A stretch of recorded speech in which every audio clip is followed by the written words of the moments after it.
Kalau kita ngukurnya bahwa sekolah itu adalah untuk ijazah, sayang. Tapi kalau sekolah itu buat keilmuannya, gue ketolong banget gitu di sana. Bolehlah kalau dibilang provokator untuk menjaga demokrasi di negeri ini, menarik gue lihat. Mereka nggak mau berubah, cukup banyak juga karena nggak tahu bagaimana caranya berubah. Hakim itu bener independen, tapi independen yang buntutnya dipegangin. Dan naik, kita kalau naik gunung, apalagi gunung pasir tuh ya, kita naik 4 langkah, ngerosotnya 3 langkah. Nah kayak gitu tuh rasanya melakukan reformasi di institusi negara. Lo harus datang di sana, belajar mengasah kepekaan sosial lo, belajar untuk berpikir logis, kemudian yang paling terakhir adalah belajar untuk bisa memahami hati nurani lo. Karena kalau dengan itu modalitasnya, ketika lulus mau sarjana hukum atau apapun, lo akan bisa bangun negeri ini dengan lebih baik. Misalnya kita bicara tentang pencurian, semua pencuri harus dihukum. Tapi kenapa nenek Minah waktu itu semua pada ribut? Karena rasa keadilannya nggak ada. Gitu.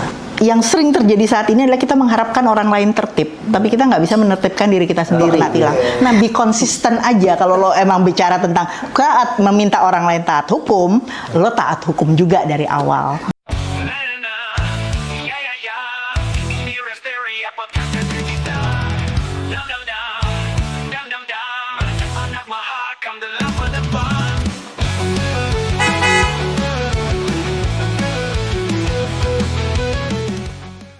Assalamualaikum warahmatullahi wabarakatuh. Waalaikumsalam. Sobat Mahakam, kita ketemu lagi di podcast kita, Rest Area Mahakam 684 Spotlight. Podcastnya punya anak alumni 684. Ini podcast kebanggaan kita. Mudah-mudahan semua alumni bisa mendukung kita. Makanya sebelum kita mulai pembicaraan saat ini, dukung kita dengan cara tonton sampai habis. Terus apa, Rang? Ya di like nanti, habis itu di share, jangan lupa di komen. Dan satu lagi, subscribe. Di subscribe ya, supaya podcast kita ini bisa berkembang ya. Betul. Nah, kali ini gue nggak sendiri sebagai host, gue ditemenin sama seniman kita, Om Ireng Halimun, ya. Dan kali ini kita pembicaraannya agak berat. Waduh, berat ya? Berat. Wah, supaya kita juga bisa melek masalah masalah hukum nih, kita akan bicarakan. Dan nggak tanggung-tanggung, kita datengin seorang akademisi di bidang hukum, teman kita di SMA 684, Wiwi Awiyatia. Selamat datang, Wi. Selamat siang. Makasih udah diundang. Iya. Apa kabar? Alhamdulillah baik. Wi dulu di SMA kelas berapa tuh di terakhir atau? Yang pasti gue terakhirnya 3 IPS 1. Halo teman-teman 3 IPS 1, apa kabar? Benar. Kita menyapa. Dulu sama siapa aja tuh di 3 IPS 1? Aduh banyak. Karena ada Anton ya, ada kalau gue sebut satu aja kayaknya nggak enak. Semua lah teman-teman di 3 IPS 1 gitu. Yang pasti dulu sama kita. Pasti kita ya. Tapi dulu namanya bukan Ireng kan? Iwan. Udah ding dulu udah pakai Ireng ya. Udah. Oke. Wih,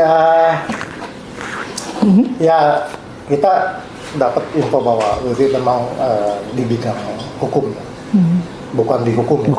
Bukan di hukum. Di hukum itu lain lagi. Tapi kata dia diganjar tadi ya. Baiklah. Jadi lulus SMA 6, kuliah di? Langsung ke Fakultas Hukum UI. Jadi begitu lulus kan biasa loh, kita coba cari-cari kemana-mana gitu ya. Gue pilih ada hukum, kemudian ada FISIP, jurusan politik gitu. Nyangkutnya di Fakultas Hukum. Dan dulu masih di Rawamangun. Masih di Rawamangun kita. Kalau kuliah kita sering ketemu. Jadi belum di Depok ya? Belum dong, 84 tuh masih Rawamangun. Tahun berapa tuh ya? 87 kita baru ke Depok. Dan di tengah-tengah itu kita berkunjung ke Depok, rasanya enggak banget deh. Masih gersang, panas gitu kan. Tanahnya merah. Wah, rasanya cinta Rawamangun luar biasa. 87. 87 ya? Ya. Masuknya 84. Gitu. Masuk 84. Jadi berapa tahun? Kuliahnya? Gue kan memaksimalkan waktu. Jadi gue lulus tahun 90 waktu itu. Jadi berapa? 6 tahun ya? Iya.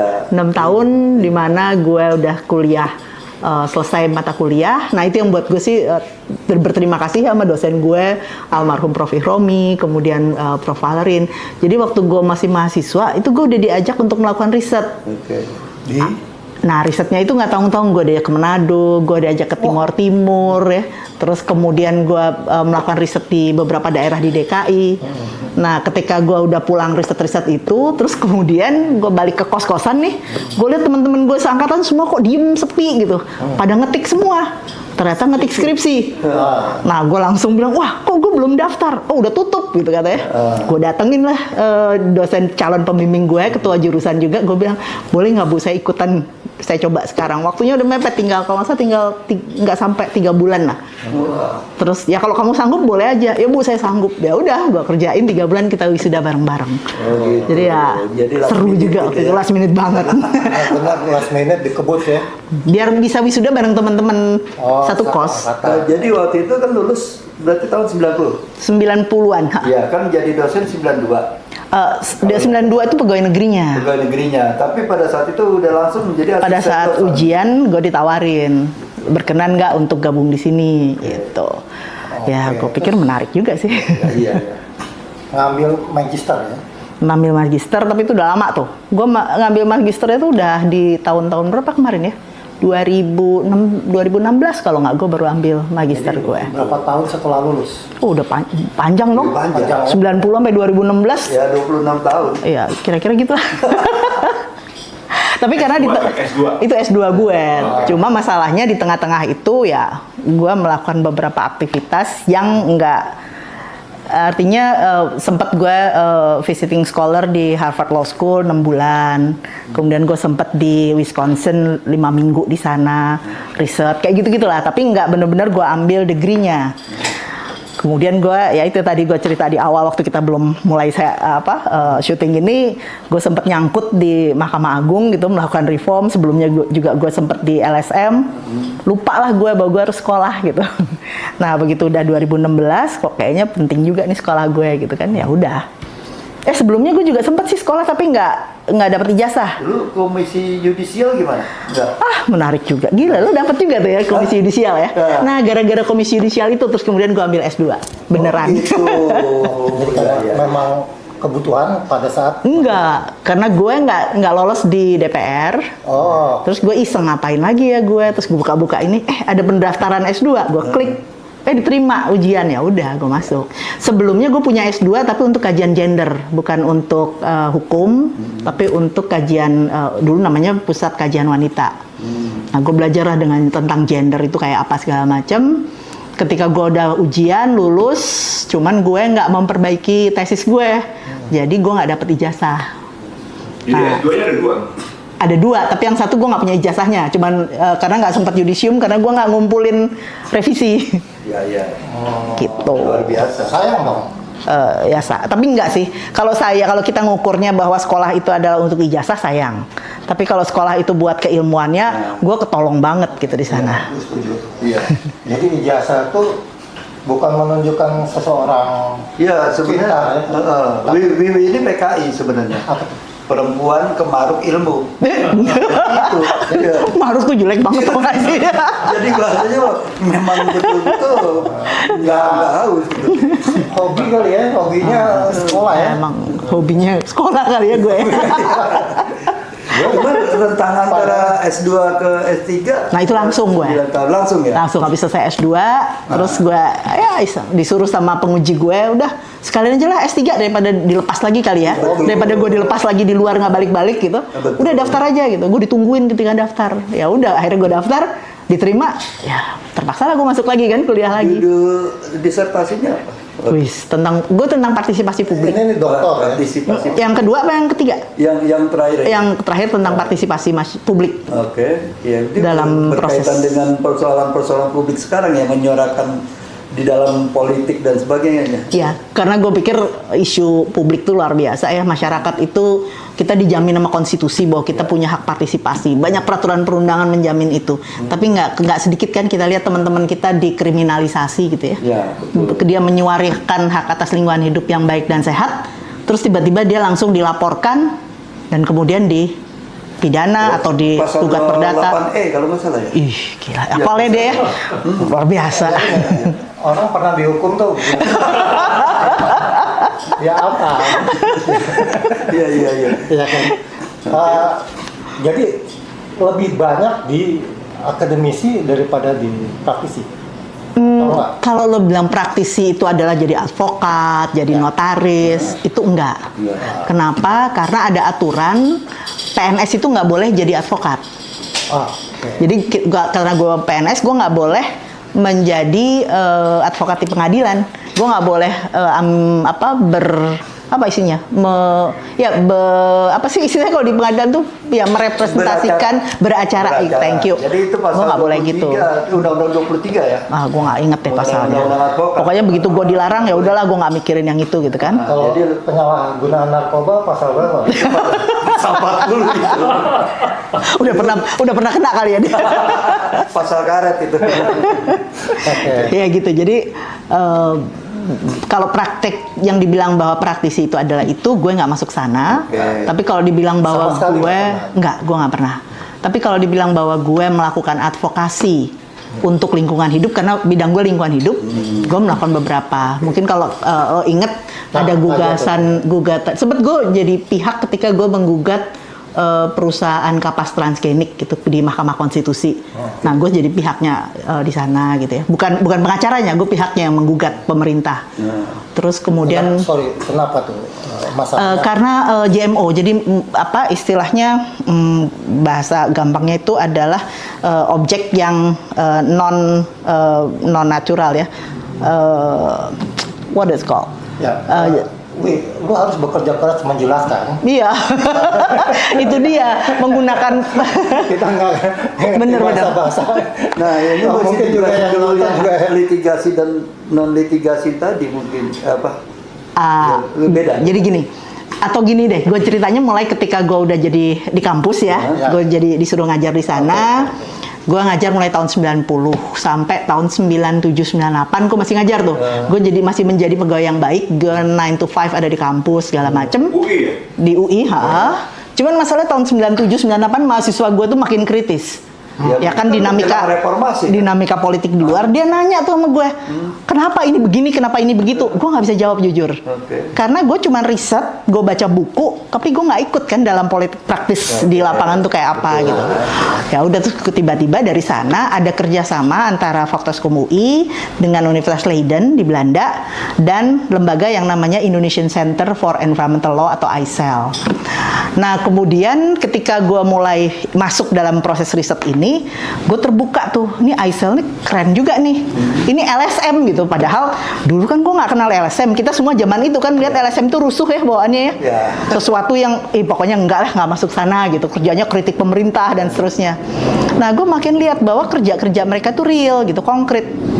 Karena LSM itu punya 3 area. Yang pertama itu dia melakukan advokasi reformasi kebijakan, jadi bikin mendorong peraturan perundangan, kebijakan lainnya gitu ya. Kemudian yang kedua melatih baik itu hakim, jaksa, polisi, kemudian juga akademisi, teman LSM untuk memahami tentang bagaimana sih hukum lingkungan gitu ya. Nah yang ketiga itu baru untuk advokasi kasus, gugat ke pengadilan dan lain-lain. Nah ketika gue ngerasain itu kayaknya gue menarik nih kerja di sini, karena gue jadi tahu gimana sih proses pembuatan peraturan, gimana sih DPR, pemerintah, positioningnya gitu ya. Nah terus ditawarin sama mereka, mau nggak gabung di sini? Ah boleh juga deh gitu. Ya udah di ICEL itu gue bergabung. Begitu bergabung tahun 2000 itu gue diminta jadi direktur di sana. Jadi gue dari 98, 99, 2000 diminta lo jadi direktur deh di sini gitu. Tapi bukan gara-gara reformasi kan? Enggak, reformasi gue masih di kampus aman, gue masih mendorong mahasiswa datang ke DPR gitu waktu itu. Nah tahun provokator. Ya boleh lah kalau dibilang provokator untuk menjaga demokrasi di negeri ini nggak apa-apa, gue boleh. Itu tanggung jawab kebangsaan. Bagus keren. Mudah-mudahan. Bagus atau enggak ya? Nggak tahu juga ya. Ya minimal itu sebuah tanggung jawab sebagai warga Ya, negara. itu yang gue yakin di sana lah. Kalau hasilnya biar proses yang menentukan dan kemudian sejarah yang menilai kan nantinya ya. kita masih berproses. Nah, jadi dari sana gue jadi direktur dari tahun 2000 sampai 2003. Nah, di sanalah gue bekerja banyak tuh dengan institusi negara dan lainnya. Jadi gue tahu, oh kenapa sih penegakan hukum kayak gini? Kenapa kasus lingkungan makin jelek? Aturannya udah bagus kok nggak dijalankan? Awalnya ketika gue masih di luar, itu gue berpikir bahwa gila ya nih, fokus gue kan di pengadilan. Karena gue ngelihat hakim itu adalah penentu terakhir nih. Ya. Jaksa boleh, polisi boleh apa, jaksa boleh apa, advokat boleh apa, tapi at the end kan hakimnya yang harus memutus nih. Nah, gue pikir kalau gue kemudian di sana itu di bawah kepemimpinannya Pak Bagirmanan, itu mulai bergerak tuh di sana, mau membuat cetak biru pembaruan peradilan, blueprint pembaruan peradilan. Udah blueprintnya jadi, kagak ada yang mau ngisi. Karena ada satu office di sana yang namanya kantor asistensi tim pembaruan. Jadi tugasnya adalah kita duduk di sana, dikasih kantor, tapi kita harus men-shape kira-kira perubahan-perubahan apa yang harus dilakukan oleh peradilan. Nggak ada yang mau di sana. 2003 gue selesai direkturnya, dicemplungin lah gue ke sana. Jadilah gue masuk di Mahkamah Agung sebagai orang luar. Udah pasti dong resistensinya, ini siapa sih orang LSM masuk ke pengadilan. Dalam konteks mitra atau apa? Pendampingan ya? Ya, kira-kira kalau boleh dibilang pendampingan lah ya. Pendampingan, tapi mungkin untuk orang dalam jadi kayak pengawasan. Iya, pengawasan kan, ada LSM masuk ke dalam gitu ya. Nah, ini luar biasanya Prof. Bagirmanan sebagai orang luar yang masuk ke pengadilan gitu ya waktu itu. Kan masa reformasi kan yang dipilih orang-orang luar, hakim-hakim non karir segala macem kan ya. Nah, masuk di sana, mulailah. Tadinya gue mikir bahwa hakim pengadilan itu nggak mau berubah karena mereka emang nggak mau berubah, tapi ternyata ada hal yang menarik gue lihat. Mereka nggak mau berubah, cukup banyak juga karena nggak tahu bagaimana caranya berubah. Jadi satu-satu pelan-pelan tuh. Nah, ada kebetulan donor-donor dari asing kan banyak juga yang mau bantu. Ya udah, jadi gue kayak orchestrating aja. Ini ada program, ini ada donor, gue temuin lo mau bantu yang mana. Tapi gue nggak ikutan, gue cuma membantu mereka dan kemudian bantu building blocknya aja. Kalau ini udah dikerjain, lo jangan kerjain lagi yang ini, tapi lo kerjain bagian yang ini, kayak gitulah. Nah, begitu gue udah selesai di Mahkamah Agung, kemudian gue masuk ke kuliah lagi. Nah, sekarang gue agak tenang dikit di kampus, balik lagi. Gitu. Kira-kira gitulah ceritanya. Sempet ya, diundang podcast jadi sempet ya. Ya kalau ini gue sempetin lah. Gila, ini kan SMA 6 biar gimana juga. Ini kalimat yang penting ini. Jangan mentang-mentang sudah berkiprah di mana-mana lupa dengan alma mater kita. Iyalah, gue nggak akan kemana-mana kalau SMA gue nggak di situ kan. Pokoknya harus tetap ingat SMA 6. Iya. 8. Ya, jadi. Lo lawyer? Enggak. Nggak pernah berurusan hukum ya. Waktu dulu tuh gue cuma inget satu, gue nggak bisa bilang bahwa gini ya, gue cuma nggak mau klaim bahwa kegiatan kita kemudian menimbulkan perubahan. Nggak, banyak banget kekecewaan yang masih gue rasakan di sana. Jadi kerja itu kayak udah naik, kita kalau naik gunung, apalagi gunung pasir deh, kita naik 4 langkah, ngerosotnya 3 langkah. Nah kayak gitu tuh rasanya melakukan reformasi di institusi negara.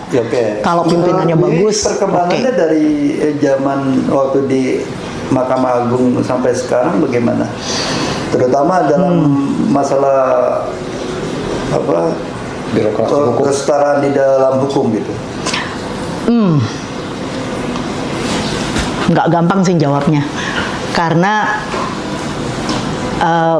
hakim itu bener independen, tapi independen yang buntutnya dipegangin. Iya. Let's say gini, kalau lo bilang, ini dulu ya sebelum gua masuk, yang namanya dirjen atau urusan penerimaan, mutasi, promosi dan lain-lain itu ada di Departemen Kehakiman. Jadi yang namanya hakim itu lebih takut sama dirjen di kehakiman daripada takut sama Yang Maha Kuasa. Ketua Mahkamah Agung gitu. Misalnya kayak gitu ya. Kemudian Di atasnya lagi yang Maha Kuasa. gua nggak tahu ya, karena gua nggak pernah lihat. Dia bilangnya KTP-nya ada agamanya, tapi kan gua nggak tahu. Oh gitu. Kalau sholat gue lihat masjid penuh gitu. Tapi kalau kemudian korupsi masih ada, ya gue nggak tahu dia takut apa enggak gitu. Ya, ya. Oke. Nggak, menurut lo perubahannya signifikan atau membaik atau malah memburuk gitu ya? Gua apa ya, menilai banyak kasus yang melibatkan hakim Ya, gitu ya, banyak banget. Ya taruhlah dari zaman Iya, iya. reformasi. Iya, iya. Kayak apa tuh? Kalau gue sih ngeliatnya gini, Ada dua nih kan, kalau kita lihat ada oknum, kalau orang bilang oknum oke, atau hakim, jaksa, polisi ketangkep gitu ya. Makin banyak, gue hanya bicaranya di kehakiman, gue nggak bicara yang lain. Semakin banyak yang ditangkep, itu kan artinya semakin terbuka kan. Ya. Bisa jadi nggak ada yang ditangkep, itu karena nggak ada yang mau ngambil. Jadi kita nggak pernah tahu. Nah, yang penting saya cuma bilang bahwa yang harus ditindak harusnya ditindak, yang harus ditangkap harus ditangkap gitu ya, dan kemudian dihukum.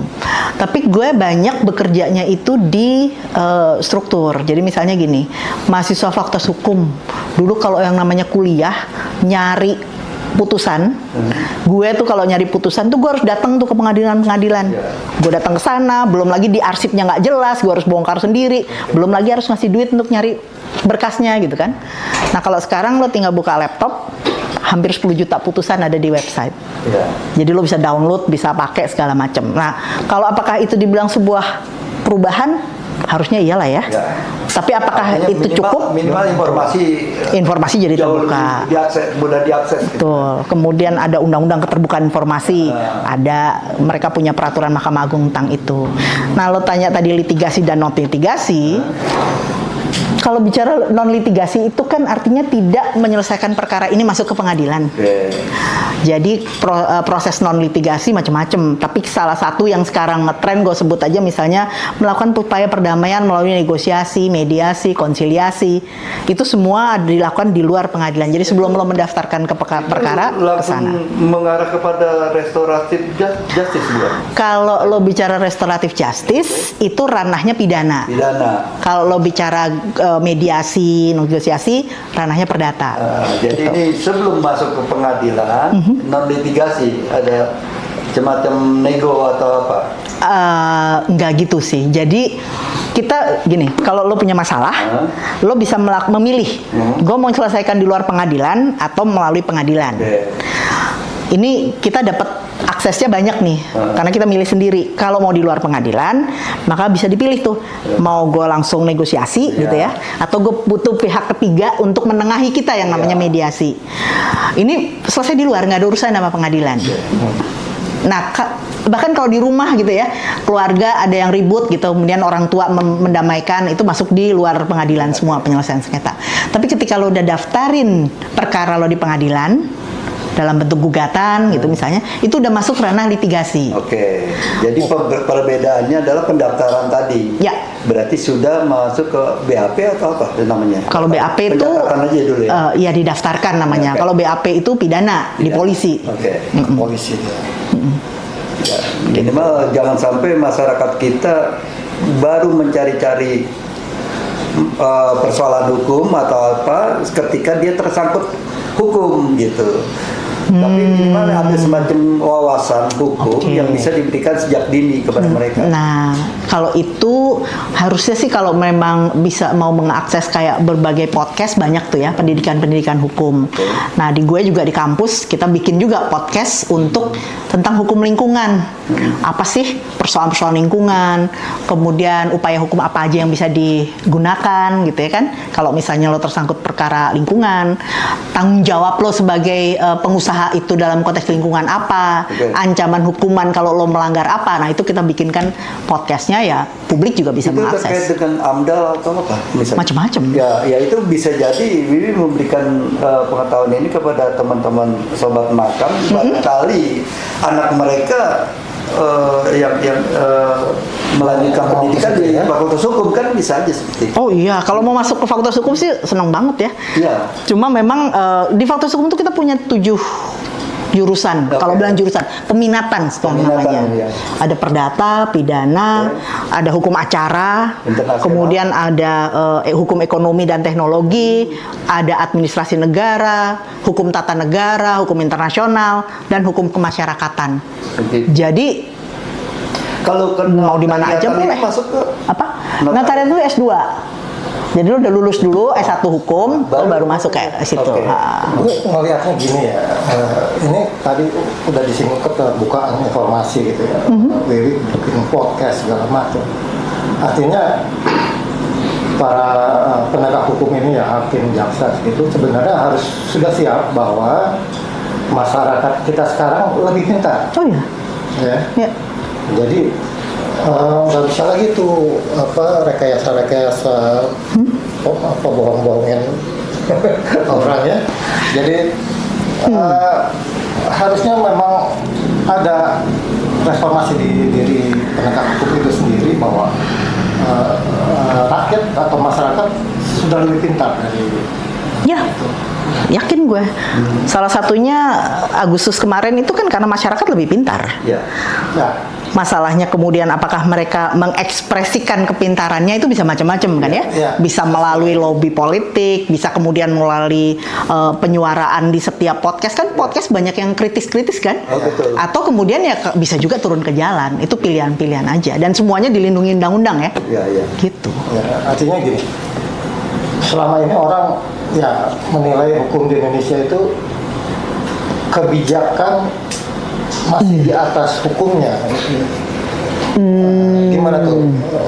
Jadi kebijaksanaan dari entah itu dari siapapun itu masih di atas hukumnya gitu. Jadi hukumnya masih bisa terkalahkan dengan satu kebijakan misalnya dari pejabatnya, dari apa. Nih lo ngajak gue bicara normatif dulu ya, aturannya gimana ya? Karena pejabat pemerintah dalam hukum administrasi negara itu punya kewenangan untuk melakukan diskresi namanya. Jadi aturannya gini, aturan itu kan muncul kadang-kadang tidak secepat peristiwa ya. Jadi aturannya belum ada, kejadiannya udah ada. Kan nggak bisa. Kemudian pejabat pemerintah bilang, oh nggak ada aturannya, gue nggak bisa ngapa-ngapain, nggak bisa gitu. Dalam koridor aturan yang masih bisa diperluas sedikit, nah dia bisa melakukan namanya diskresi. Itu yang baik tuh kayak gitu. Yang nggak boleh adalah diskresi yang kebablasan. Gimana ngaturnya? Ada azas umum pemerintahan yang baik, itu yang menjadi kayak rambu-rambunya. Lo nggak boleh keluar dari sini, walaupun lo agak meluas dari aturan yang ada. Nah jadi itu kebijaksanaan bisa di sana. Nah masalahnya kalau yang lo bilang tadi, hak-hak mereka udah dilanggar nih si warga masyarakat gitu ya, atau ada aturan yang nggak sesuai dengan yang di atas gitu kan, aturannya begini kok lo melaksanakannya begitu. Nah kita bisa punya pintu masuk adalah Peradilan Tata Usaha Negara. Lo bisa menggugat tuh kebijakan-kebijakan keputusan pemerintah yang lo nggak suka, atau bukan nggak suka, artinya itu bertentangan dengan aturan yang di atas. Lo bisa melakukan dua hal. Kalau itu merugikan diri lo ke Peradilan Tata Usaha Negara. Tapi kalau lo melihat bahwa ini nggak sinkron nih, nggak rugi gue, tapi itu nggak sinkron, bawa ke Mahkamah Agung, namanya judicial review. Kalau kemudian undang-undang itu against ke konstitusi, lo bawanya ke Mahkamah Konstitusi. Nah yang kedua, kalau lo dirugikan secara material, maka lo perginya ke Peradilan Perdata. Di sana lo bisa gugat ganti rugi kayak gitu saya. Jadi memang ya diperlukan memang kebijaksanaan itu ya. To some extent diperlukan karena nggak semua aturan bisa merespon dinamika sosial yang ada. Ya terutama ya, tadi udah disinggung, ada pasal karet lah apa gitu ya, itu pasar karet lain lagi tuh. Ada yang benar-benar pasar karet gitu ya. Jadi gini, gue bingungnya dengan ya nggak tahu ya, harusnya menurut gue gitu, peraturan perundangan itu nggak perlu nggak bisa ditafsirkan sekaret itu. Kenapa? Sekaret itu dia. Iya, karena gini, kalau terlalu rigid nggak bisa juga kan, undang-undang mengatur umum kan, jadi nggak bisa terlalu rigid. Gimana kalau kita kadang-kadang orang hukum nih gini, satu kata aja diinterpretasikan macam-macam gitu ya, koma, titik itu berbeda gitu jadinya. Tapi kalau untuk mencari ini gimana? Nggak bisa nunggu wangsit. Lo harus cari ke belakang, risalah rapat itu titik koma ini segala macam diperdebatkan nggak? Kalau diperdebatkan, apa isi perdebatannya? Baru lo menafsirkan peraturan itu seperti itu. Masalahnya adalah kadang-kadang catatannya nggak lengkap. Maaf ya teman-teman, orang Indonesia tuh kadang-kadang juga suka males baca. Jadi malas banget. jadi daripada dia nyari ke sana, langsung diinterpretasikan berdasarkan I don't know apa ya, sehingga kemudian jadi seperti itu gitu. Selama ini kalau melakukan legislative drafting melibatkan ahli bahasa nggak sih? Iya dong, pasti. Iya, karena yang semestinya satu perundang-undangan ketika diketuk menjadi undang-undang itu tidak ada lagi pertanyaan karena sudah diolah bahasanya semestinya. Betul. Jangan sampai multitafsir ketika undang-undang itu sudah diketuk gitu. Betul. Cuman masalahnya seperti ini aja lo lihat gini. Kalau ini setiap kita semua ketika harus menerjemahkan ini apa gitu, Sudut lu pasti pandang akan lihat-lihat beda. macam-macam kan. Oke. Nah sama, undang-undang juga pasal itu kan seperti itu. Tapi lo menafsirkan lain, gue juga lain. Nah disitulah yang harus dites di pengadilan. Hakim lah yang harus melihat dari argumentasi gue, lo dan lain-lain. Hakim melihat ini mana yang paling make sense, ditambah pengetahuan dia, diputuslah sama dia. Harusnya tuh gitu. Ada nggak upaya untuk membuat itu menjadi tafsiran tunggal, bahwa tidak terjadi lagi multi tafsir? Ada. Ada.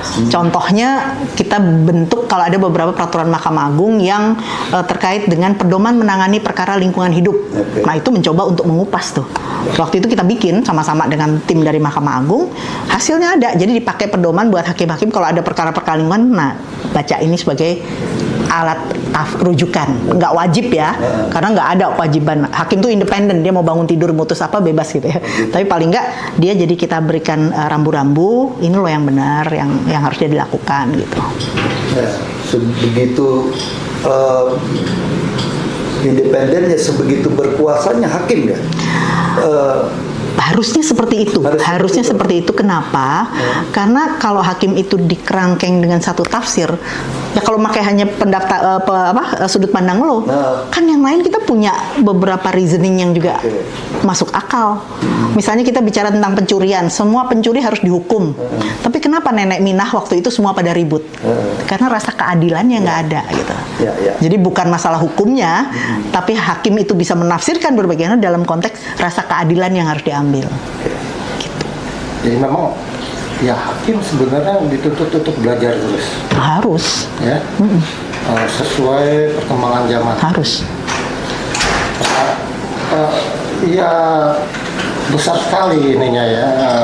Tanggung jawabnya. Tanggung jawabnya ya. Harus, ya. Karena kalaupun sebuah negara itu mau runtuh, kalau pengadilannya baik, maka dia akan mengarahkan, menunjukkan arah kemana sih harusnya. Karena dia seberapa banyak hukum agama masuk ke sebuah hukum apa? Oh banyak. Banyaknya hukum agama, jangan kita kan ini nggak tahu lo bilang agama tuh agama Islam doang atau agama macam-macam, karena kita Macam-macam. harus mengakui berbagai Harus agama ya. mengakomodasi Oke. semua Nah, agama. khusus untuk agama Islam itu punya pengadilannya sendiri. Jadi di Indonesia tuh kita punya 4 cabang pengadilan nih. Satu tuh peradilan umum, 4 badan peradilan, 1 peradilan umum itu untuk semua perkara-perkara yang ada di Indonesia itu pakai ke sini. Kemudian peradilan agama itu adalah untuk menangani perkara-perkara bagi mereka yang beragama Islam. Maka sebenarnya kadang-kadang namanya bukan pengadilan agama ya, harusnya pengadilan agama Islam atau pengadilan syariah, harusnya gitu tuh. Tapi ya sudahlah, ini kan udah ditulis di konstitusi, nggak bisa dirubah gitu. Nah terus kemudian itu menangani, awalnya hanya menangani secara sempit, yaitu nikah, cerai, talak, rujuk gitu-gitu. Nah sekarang sesuai dengan perkembangan perekonomian syariah itu dikembangkan lagi. Jadi pengadilan Islam itu juga bisa menangani persoalan perekonomian syariah dan lain-lain. Ketiga ada peradilan tata usaha negara yang untuk ngurusin tentang bagaimana isu yang tadi gue bilang ya, bicara tentang kebijakan, bahwa kita men-challenge pemerintah dan lain-lain masuk ke sana tentang. Dan yang terakhir adalah peradilan militer. Kira-kira gitu. Jadi peradilan agama itu sendiri menjadi cukup besar cakupannya, karena jumlah penduduk Indonesia untuk beragama Islam itu kan juga hampir 70-80%. Peradilan agama itu bisa jadi di breakdown lagi. Peradilan agama Islam, agama Kristen, agama apa enggak. Terusnya yang Kristen agama lain di peradilan umum gitu kan. Karena ini walaupun sudah diundangkan kan bisa diamandemen gitu. Bisa amandemen konstitusi. Iya. Bisa aja kalau mau. Biar supaya, karena negara Indonesia kan multi gitu. Pilih Ireng buat next presiden ya. Aman ada. Ya, artinya gini, sebetulnya tuh bisa kalau mau di breakdown dan lain-lain. Hanya memang kalau kita pahami sekarang, saya terus terang dengan keterbatasan pengetahuan tentang agama yang non-Islam, ada nggak sih sistem hukum acaranya? Kan rata-rata sama ya. Di Indonesia itu kan sistem beracara itu adalah agama Islam dan semua yang non-Islam itu sama jadi dasarnya. Jadi kalau dipecah-pecah, nanti khawatirnya, harusnya sih itu tergantung political will kita semua aja. Iya, artinya di luar negeri gimana kalau di luar negeri itu? Ya peradilan umum doang. Padahal umum aja kan. Enggak, gini, menarik lagi kalau hanya di Indonesia sepanjang saya tahu, kalau enggak juga sih. Ada pengadilan mahkamah syariah di Malaysia juga ada gitu ya.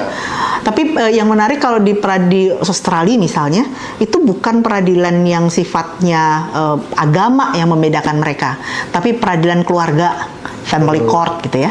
Nah, itu urusan keluarga, mau agamanya apa lu masuknya ke situ gitu. Kalau di Indonesia kan kalau keluarga agama Islam masuk ke agama non Islam masuk ke situ.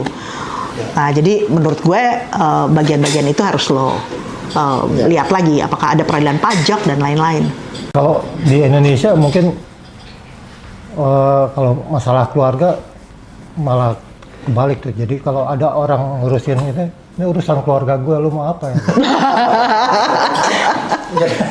Lain ya? Iya. Agak lain itu. Jadi apalagi kan yang mau ditanyain?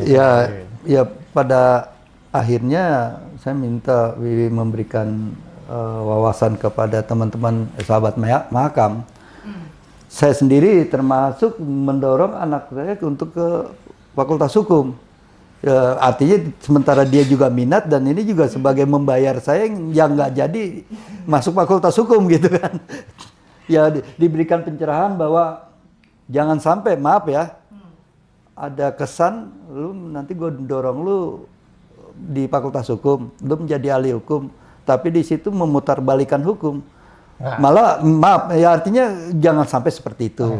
Mungkin pertanyaannya, lulus Fakultas Hukum tuh bisa jadi apa aja sih gitu? Oke.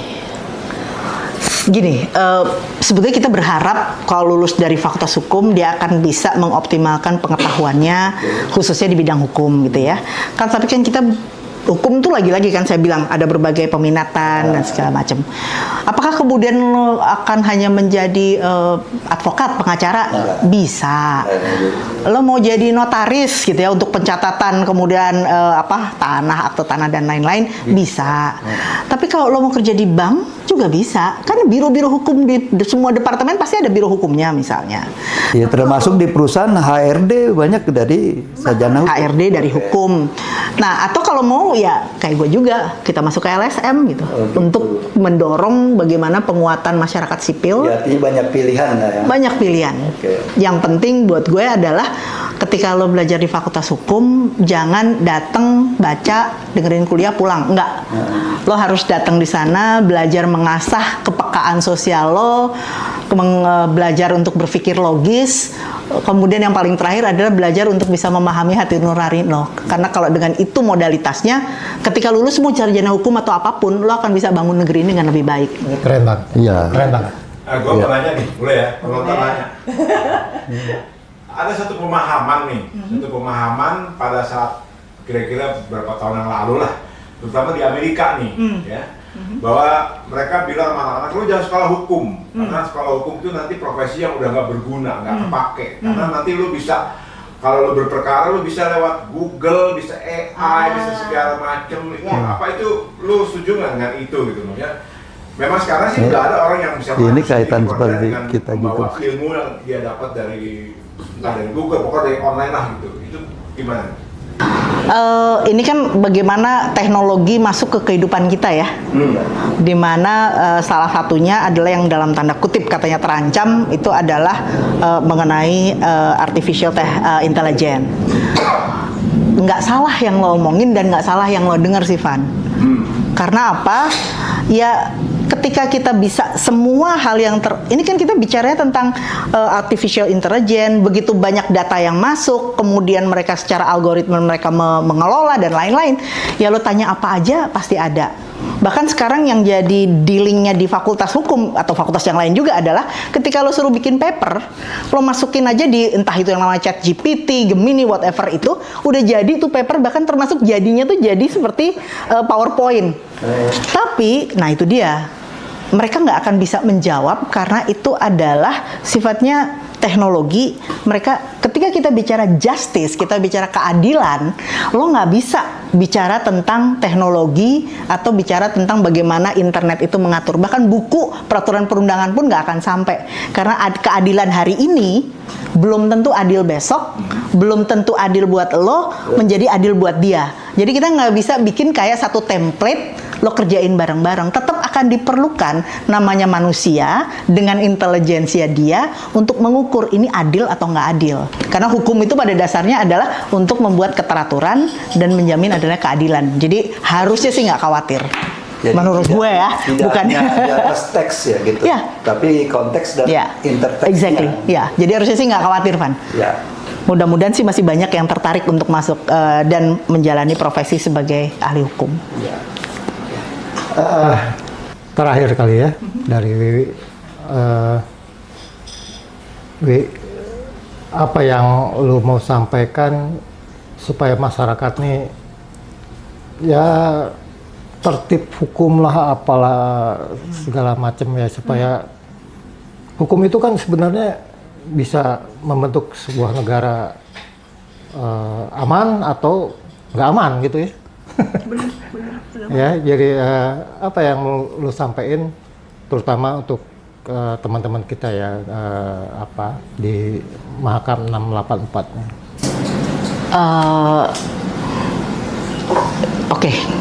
Banyak, gede banget pertanyaan lo, jadi gue juga bingung gimana jawabnya. Tapi Kembali ke badan negara, ini mastat apa restat itu ya? poin gue gini aja deh.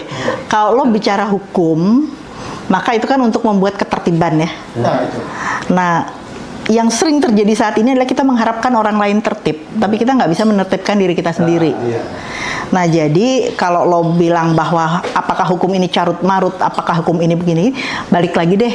Pertama, lo buat diri lo taat hukum. Misalnya lo ditilang, ya lo terima tilang, jangan coba suap. Karena lo teriak di sana, pejabat terima suap, tapi lo juga memberikan kalau lo kena tilang. Nah, be konsisten aja kalau lo emang bicara tentang taat, meminta orang lain taat hukum, lo taat hukum juga dari awal. Bahasa paling keren ini, bahasa paling keren ini. Ya, jadi Mulai dari diri kita lah. mulai dari kita sendiri ya. Ya. Tapi juga ya bekali diri kita sendiri memang pengetahuan tentang hukum itu sendiri. Jangan mempunyai definisi hukum sendiri gitu ya. Itu yang bahaya tuh. Itu sering terlihat di video di TikTok, di apa gitu ya. Itu orang berargumentasi gitu ya, tapi yang satu hukum rimba, yang satu Gak nyambung ya. nggak nyambung itu. Ya Wi ya. Oke Wi, terima kasih banyak ya udah. Gue yang terima kasih udah Iya diundang udah ke sini. sama-sama. Ya, Kita bangun sama-sama podcast Iyalah. ini ya. lebih bagus lagi. dan Ada terima kasih. pesan buat podcast kita? Well, gue terus Coba terang lihat. ini ya, apa namanya, ketika gue diperkenalkan, lo kontak gue gitu tentang podcast ini, gue coba pikir ini apa lagi gitu ya. Tapi ternyata setelah gue dalami lebih lanjut dan gue lihat siapa aja yang diajak segala macam, itu mempertemukan sih sebetulnya ya. Ya. Kita nih kayak apa ya istilahnya, dulu kita SMA bareng-bareng, terus seru bareng, berantem bareng, kalau lagi Ya. berantem gitu kan ya. Tawuran. Tawuran bareng gitu. Nah, setelah kita sekian lama jauh, kita udah punya komunitasnya masing-masing. Ya. Tapi memang kita nggak bisa melupakan apa yang membuat kita pertama kali itu bisa sampai dalam posisi-posisi kita seperti ini gitu ya. Dan itu nggak terlepas dari teman-teman kita di masa lalu, sekolah kita gitu ya, guru-guru kita. Nah, gue berharap banget bahwa dengan podcast ini kita kayak mengumpulkan, kalau bahasa Jawa bilang apa sih, ngumpulin balung tulang. pokoknya mengumpulkan tulang-tulang yang berserakan. Yang berserakan. Kita berkumpul lagi, nah sama-sama sharing apa pengalaman hidup kita sekian tahun. Kita udah 20 tahun, 30 tahun kan ya, melepaskan diri dari masa-masa itu. 40 tahun lebih. 40 tahun 40 malah ya. tahun. Nah, selalu gue merasa lebih muda dari itu, salah ya. Kalau lewat bahasa seni ini menyatukan serpihan-serpihan Itu cinta dia. Betul. dan menjadi sebuah Puisi komunikasi mulu. yang luar biasa. Ya itu memang keahliannya dia. Gue nggak bisa ngomong kayak gitu. Tapi gue setuju bahwa maknanya Oke. kita belajar Silakan. satu sama lain dengan pengalaman hidup kita masing-masing. Mudah-mudahan gue nggak berlebihan kalau kita mengajak membuat Indonesia menjadi lebih baik lagi. Oke. Thank you. Ya, Tepuk tangan, oke. Thank Wi, you banget. terima kasih Oke. banyak. Sukses terus Terima kasih ya. ya. Oke. Oke. Oke, sahabat Mahakam, itu tadi kita ngobrol soal hukum, walaupun ya nggak tahu ya, agak ngalor ngidul karena yang nanyanya juga nggak tahu hukum sebenarnya. Jadi mudah-mudahan bermanfaat untuk kita semua. nanti kita bisa kembali lagi ke podcast selanjutnya dengan narasumber yang lain lagi, bidang lain lagi. Terima kasih Ireng udah nemenin. Oke. Nanti kita kembali lagi. Wassalamualaikum warahmatullahi wabarakatuh. Waalaikumsalam warahmatullahi wabarakatuh.